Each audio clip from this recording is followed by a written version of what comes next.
Hi everyone, welcome to our first Datathon project. Our topic is about machine learning and data science survey.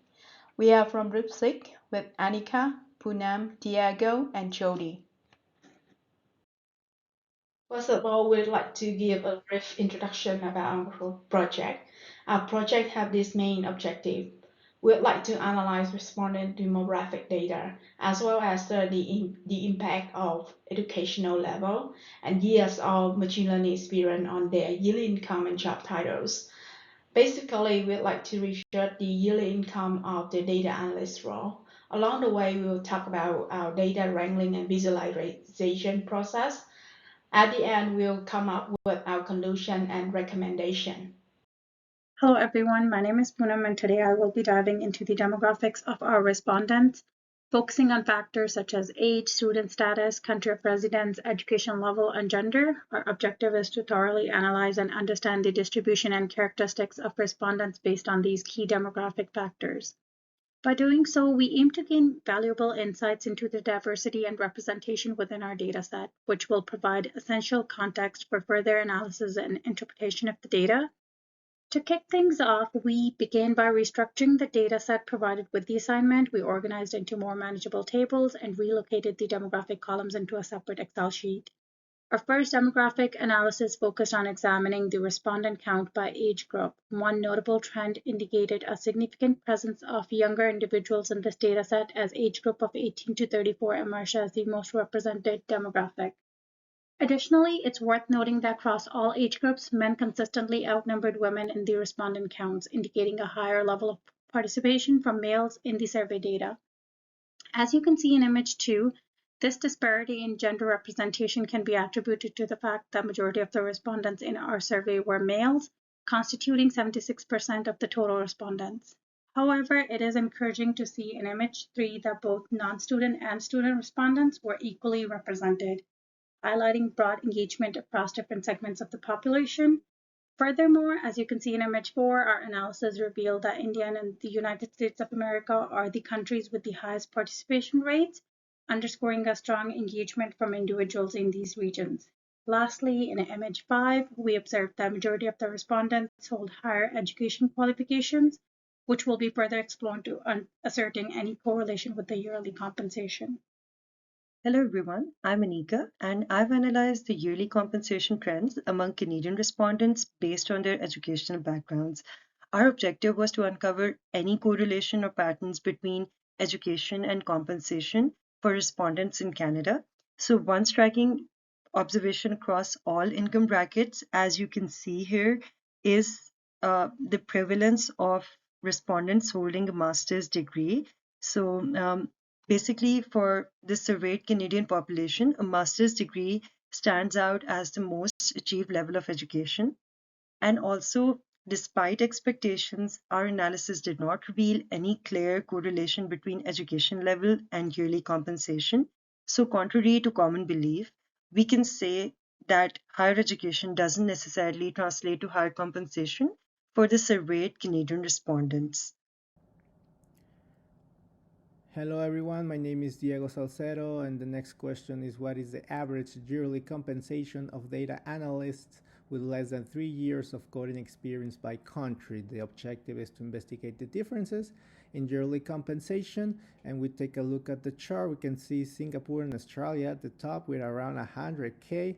Then we have the United States at 70K. From that it goes down. We have Canada a little over 40K. Some countries like Spain and Japan at 20K. And then we see less developed countries with a lower average yearly compensation. Now, some recommendations that you can get from this if you're an aspiring data analyst or starting to career or thinking about starting a career, then you can see what your expectations of salary are going to be, since you're probably going to have not going to have a lot of coding experience. And if you're a country looking to hire elsewhere, then you can see what you will be paying in other parts of the world for talent. I'm going to pass it to Judy for the next question. Next, I'd like to share some insights from my analysis on the distribution of machine learning experience and educational levels across various job titles. Starting with machine learning experience, our data shows a diverse range of experience in data-related roles. For example, data analysts often have up to 2 years experience. On the other hand, data scientists typically show their dominance at the intermediate level, with experience ranging from 2 to 10 years.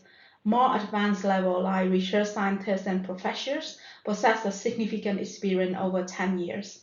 Turning to educational levels, our findings reveal that roles such as data scientists and research scientists and academic roles generally require advanced degrees, reflecting the need for intensive academic and research capability. On the other hand, data analysts often require professional certificate or bachelor degree.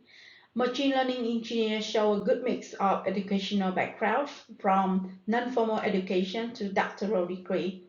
Based on this insight, we recommend a few practical steps for individuals aiming for advanced or pursuing higher education could be very beneficial. In conclusion, by understanding the actual educational and experience need across different roles, we can tailor our recruitment and development efforts more effectively, ensuring a well-balanced and skilled workforce. So our fifth question is very interesting. We delved into how the use of programming languages differs in relation to the respondents' years of programming experience. And our objective was to examine the requirements or demand of different languages at different career stages. We tried to uncover insights into how language preferences evolve over time, and several noteworthy patterns emerged from the data, such as the use of Python exhibits a consistent trend across various levels of programming experience. As you can see here, it stands out as the predominant programming language across all experience levels within the dataset.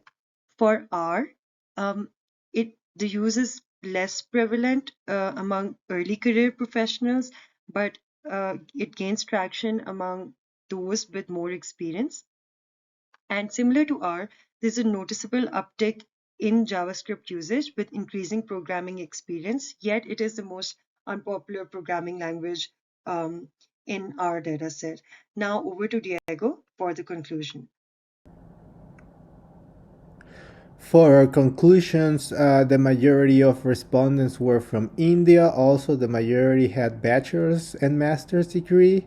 When looking at Canada, we saw no clear correlation between education level and yearly compensation.